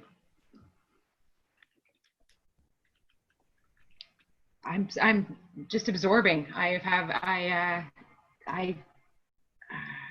do have to wrap this up, unfortunately. I feel like we could go much broader, and I greatly appreciate the perspectives that have come to the panel today and for sharing so honestly and openly with us.